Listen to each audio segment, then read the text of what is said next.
to help us understand the situation, like what's happening in reality, right? So the question here is, let's see. So you will have this concept here, everybody. The theory coming from this central limit theorem, everybody. Central limit theorem. That's the theory behind, right? But right now is I mean we don't worry about too much about theory, right? So central limit theorem tells us we can apply this score, right? We can apply that, right? That's the theory behind that, right? For our class, we are more concerned about how do we apply that, right, to solve the reality questions, right? So in reality, what's happening here is back to the earlier example we have, right? In reality, we find out, for example, the average out of the pool is like 52%. That's right in the middle, right? Find out of this, how many respond, the survey respondents, right? So 52%, right? Now we are trying to see, that's one number. Can we get a range so that we can say 95% of time, right? The percentage of people will disapprove him is between this range to that range. Everybody, I hope you can see my the pointer here. Can you? You can see my pointer, right? Somebody can say something or type something? Yeah, we can see it. Okay, good. Yeah. So our key focus for tonight, right, is try to find out, how do we find out this lower limit and this upper limit, right? The example I mentioned earlier, for example, if say between 48% to 53%, right, 95% of the time, we are fall in that range, then we understand better, right? So there are 5% of chance we are making mistake, but 95% of the time they are here. So we know that. That's the goal we want to get tonight, right? That's the range. So in terms of the concept, everybody, there's a concept here I want to introduce.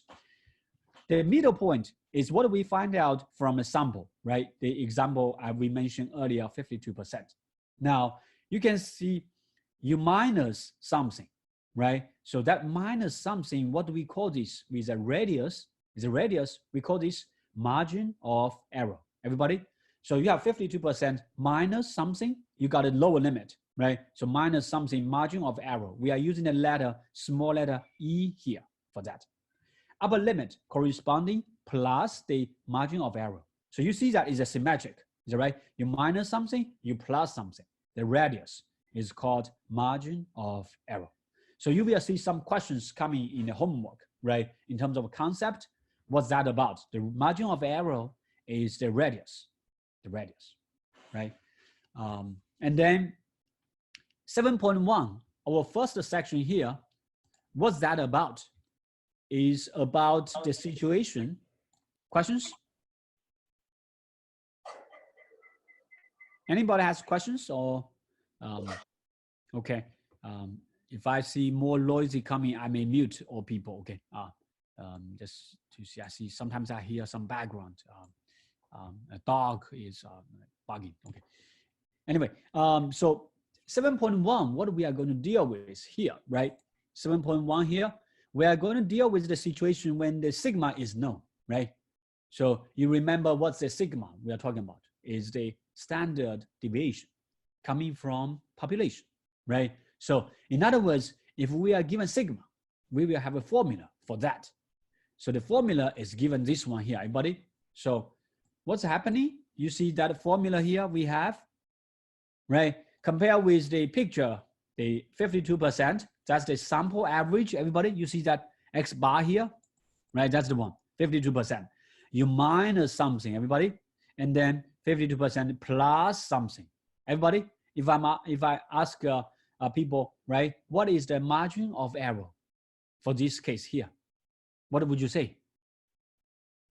The margin of error will be that part together, is that right? So Z alpha divided by 2 multiplied by sigma divided by square root of n. That whole piece. So you multiply them together divided by square root of n. That whole piece, what do we call margin of error, right? So now for this formula here, we want to understand, like, what do you mean by this Z alpha divided by 2? Is that right, everybody? Is that new formula we see that is that a new formula we see for you to see the first time? Anybody see that before, that notation? I mean, in my class, I'm sorry, I'm not sure if we covered this before. No? Okay. No, I didn't see it. Okay, good. So let me try to explain. Okay. All right, let me see. So on Zoom, is there any way I can draw something? I'm trying to see. I probably need to draw something, right? Draw some pictures. Pause. Annulate. Is that? Oh, yes. Draw, yes. Okay, good. Yeah, let me see. Let's see. Okay. So how do we understand this Z alpha divided by 2, right? So we remember the bell curve, right? The bell curve. All right. Okay. I'm trying my best to draw using a computer, which is not that easy. Okay.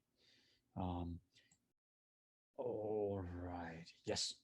And then we are talking about, everybody, if you remember, whenever you're talking about Z, that means is a standard normal distribution. Is that right? That Z stands for, right? So where's the center? The center should be 0. Is that right? The center should be 0 here, right? 0 here. And then because we are talking about the confidence interval, that means like 2 sides. Is that right? So you want to have the center somewhere to the left and somewhere to the right, right? Say we are here, we want to cover, right? That's the lower limit, for example, right? Here is the upper limit, for example, like that. Say we want to cover, everybody, we want to cover 95%.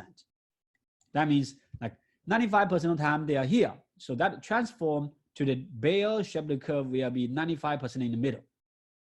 Everybody? It's not that easy to write down using the, isn't it easy way? All right. 95% in the middle. So tell me what's the percentage on the side, everybody? 5% altogether on both sides, is that right? So in that case, we have the 5% divided by 5. Everybody? So what do we call this? Confidence is 95% of confidence. So that's the confidence, everybody. Confidence. Oh, confidence. Oh, right. That's not easy. I think I should be able to find out some easy way to write down stuff. Confidence. Plus my spelling is bad. Okay, bear with me. So that's the confidence, is that right? Confidence. And then alpha, what's alpha here? What's alpha? Alpha is equal to 1 minus the confidence. Everybody? 1 minus the confidence. So what does that mean? That means the probability of making mistakes. So say we want to find out 95% of confidence. That means we are allowed to have 5%. So 1 minus 95%, we got 5% of chance making mistakes, which is totally reasonable, right? Because in stats world, there's nothing 100%, right? If somebody tells you 100%, that means he or she is lying, right? That's not true, right? So means alpha is 5%. So back to this bell-shaped curve here. So we have 5% altogether on the 2 sides, everybody. So we have to divide by 2, remember? Because the 2 sides, is that right? So you see that alpha divided by 2, everybody? You see that, why do we divide by 2 here? Follow me, right? So now you understand what's happening for this alpha. And why do I have to divide by 2? Because 2 sides. So each side right now is about 2.5%. Follow me? Right? So 2.5%. Now, 2.5% here, 2.5% here, right? Okay. Now, what's the next? Well, I'm trying to find out, everybody. If I want you to find out, how do I find out this Z1? Like this number here, this Z1 here. And Z2. Like, how do we find out this? Anybody remember that? And we assume like everybody is an expert, right? Using the Z table right now, right?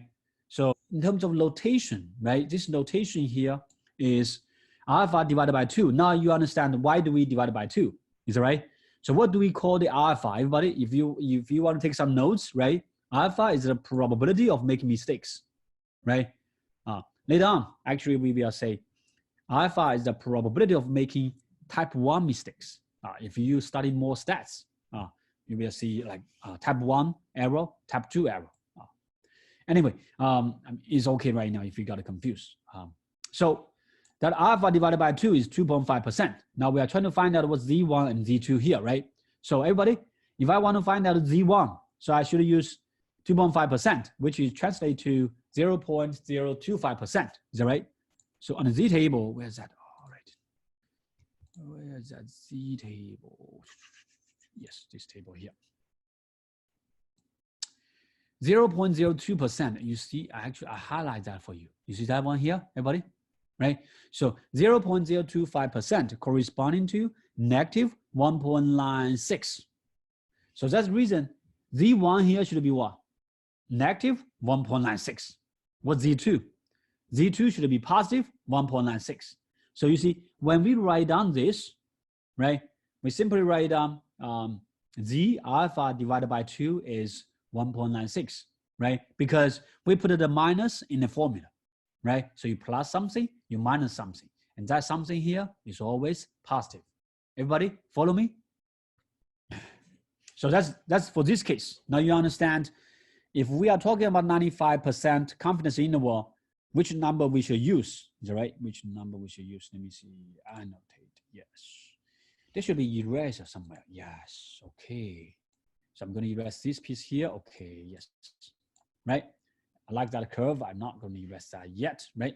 Okay, now,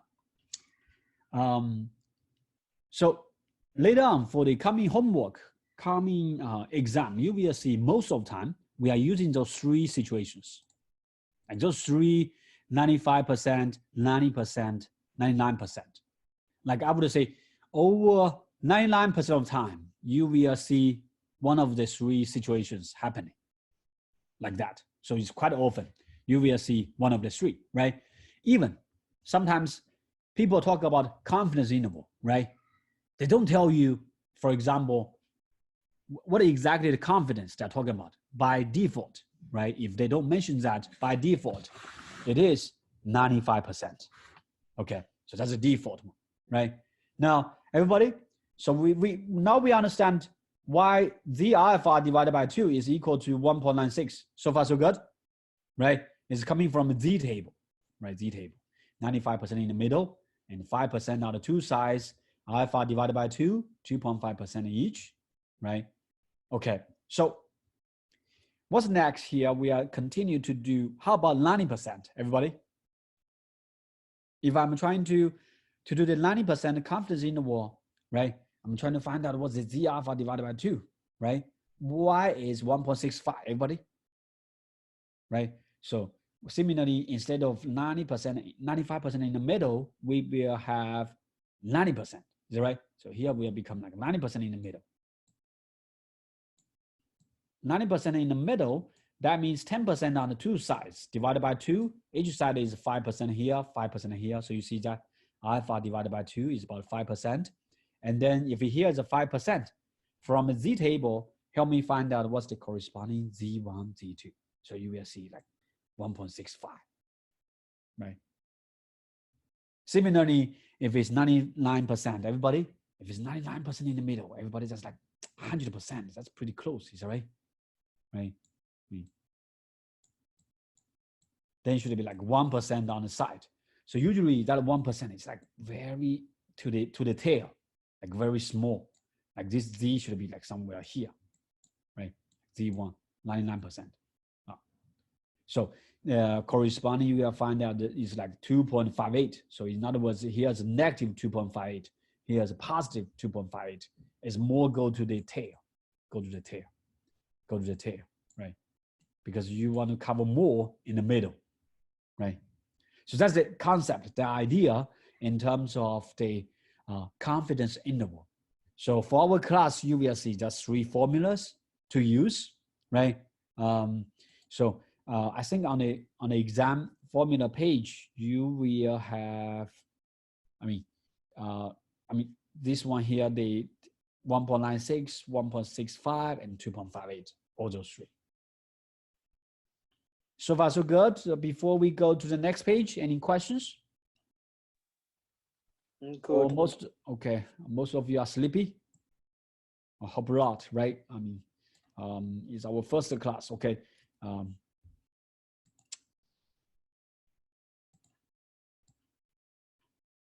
right, I'm going to erase that, okay. Yeah. All right, so I'm going to erase this table here. Otherwise, it's going to be annoying always here, right? Yes. Okay.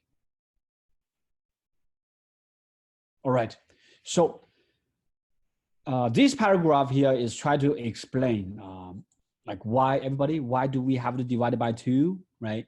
And for this part here, everybody, no worries for this part, okay? This part is for mathematician or someone want to go to PhD in mathematics, okay?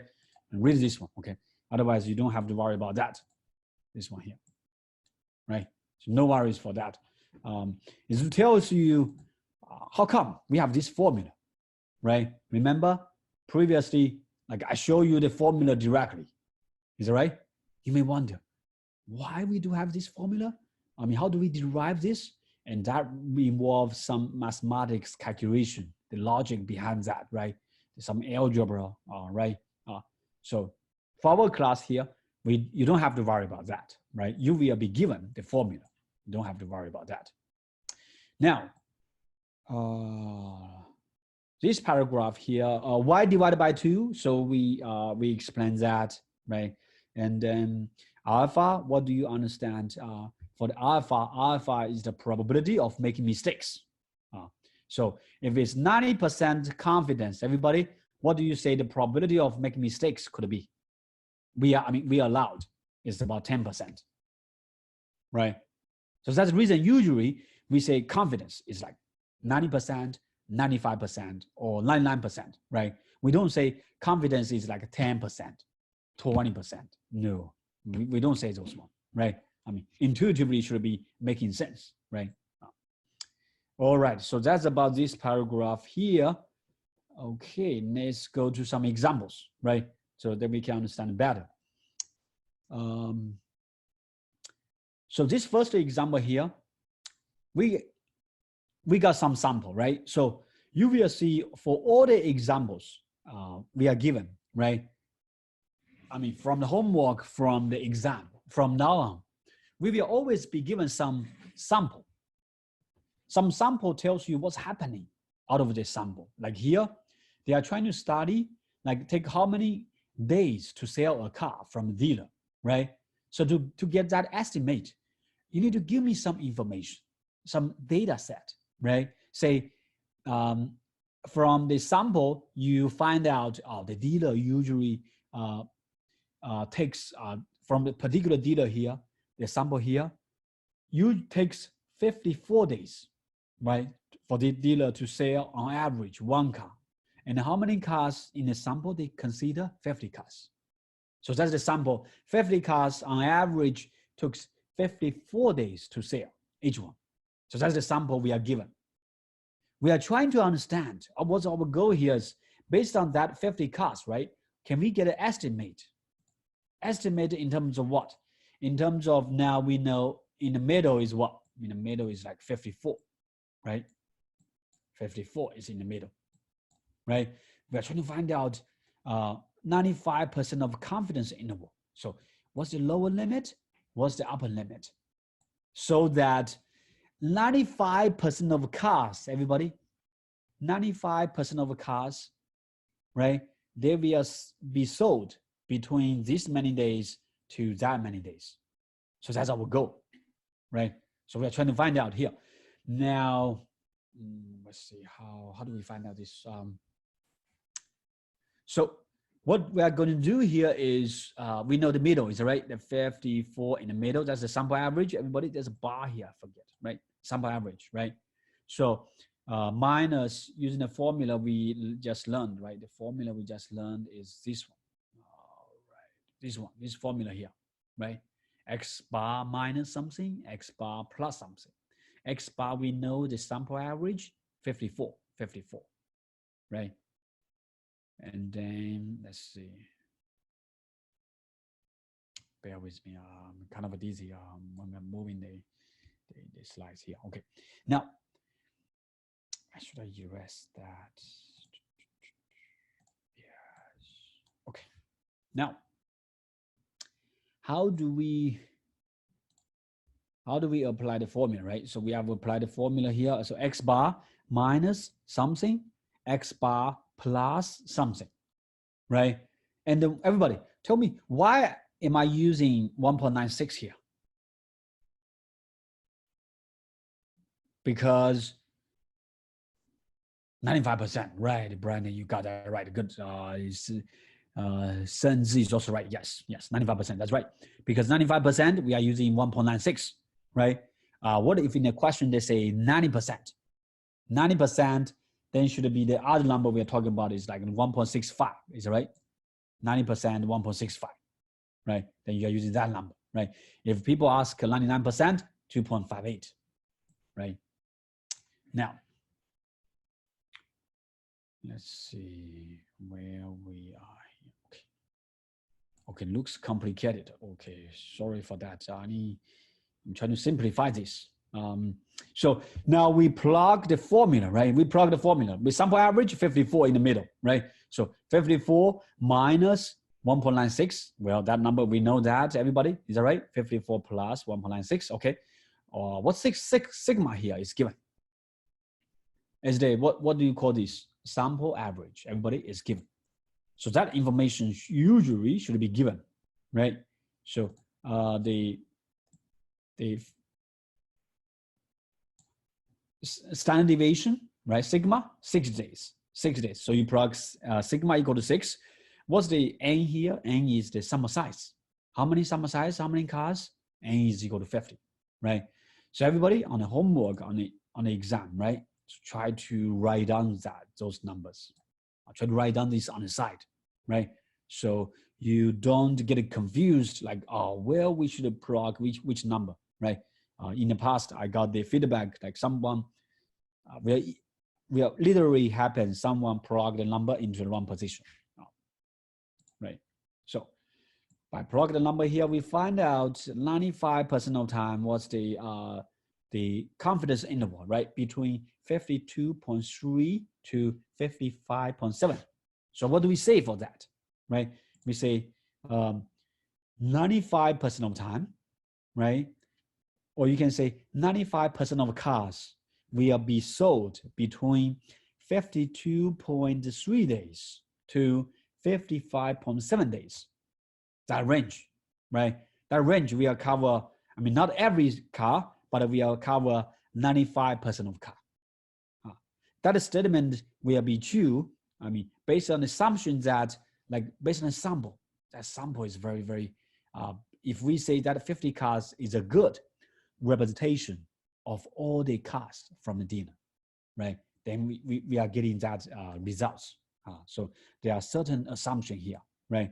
Of course, if your 50 cars is not a good sample, then this result may not be good, right? So in reality, when we try to get the sample, remember we mentioned that it's like try to get that the sample is more representative, right?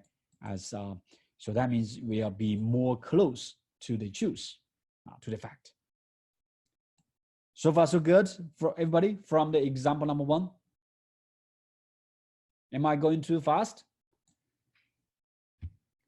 Somehow I feel a little bit sleepy. I think I just eat too much dinner. My wife cooks a lot tonight. Let me see. All right. Okay, so let's move on to number 2. Number 2 here. Let me know if we are going too fast. Sometimes you got confused. Example number 2 here, very similar. So we did a survey of 30 patients, right? So out of those 30 patients, we find out their average waiting time is 174.3 minutes, right? Before the surgery or something. I mean, they go to see the doctor, the waiting time, 174, wow, that's like 2-3 hours. That's quite some time, right? And then what's our goal here is try to get an estimate overall for all the patients to the hospital. Like, what's the 99% of time that they have to wait, right? Between this range, lower limit, and upper limit, they have to wait, right? Instead of saying, oh, they have to wait 174 minutes, that one number only, right? Compared with that, we say 99% of time, they have to wait between this many minutes to this many minutes.